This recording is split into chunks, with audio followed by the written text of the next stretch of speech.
अस्सलाम वालेकुम, आप देख रहे हैं चैनल वकार रियल मोटिवेशन। आप लोगों की ज़िंदगी में एक सवाल तो हमेशा उठता होगा कि अमीर बनने के लिए हमें चाहिए दौलत, पैसा, शोहरत। और हर मोटिवेशन स्पीकर और काफ़ी ज़्यादा लोग आपके दिमाग में एक ही दही डालते रहते हैं, अरे भाई ज़्यादा पैसा कमा लो, इस पूरे पहाड़ को खरीद लो, कोठियाँ बना लो, गाड़ियाँ ले लो, ये ले लो, वो ले लो, अब तुम कामयाब हो जाओगे। लेकिन आज मैं आपको कामयाबी की रियल डेफिनेशन बताने वाला हूँ। देखो मेरी बात सुनो, आप एक कनाल का भी घर ले लो, लेकिन सोओगे कितनी जगह पर? जितना तुम्हारा कद है। ये थोड़ी होगा तुमने एक कनाल के घर लिया, तुम जगह जगह करवटें बदलते जा रहे हो।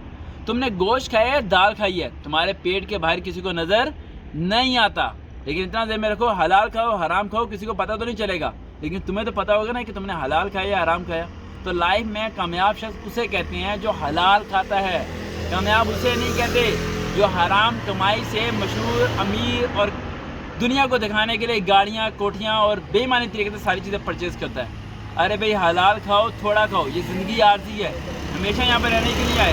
ये पहाड़ियाँ, ये वादियाँ आपको दिखा रहे हैं, यहाँ आपको मैसेज देना चाह रहे हैं कि आज नहीं तो कल हम लोगों ने ख़त्म हो जाना है। ये कुदरत खुदा की हमें एक मैसेज देती है, मेरे बंदे तेरी उम्र ढल जानी है, तेरी जवानी ख़त्म हो जानी है। किसके लिए हराम कमा रहा है और किसके लिए तू छोड़ के जा रहा है? हिसाब तेरा होना है और तेरे साथ ही होना है। इस बात को ध्यान में रखो, हलाल खाने वाला शख्स कामयाब शख्स होता है, ना कि हराम खाने वाला। तो आज के बाद कामयाबी की डेफिनेशन अपने दिल और दिमाग में डाल लो कि रिज़्क़ हलाल खाओ, अल्लाह को राज़ी करो, you will the best successful person all over the world. देखते हैं चैनल वकार रियल मोटिवेशन। अल्लाह हाफिज़।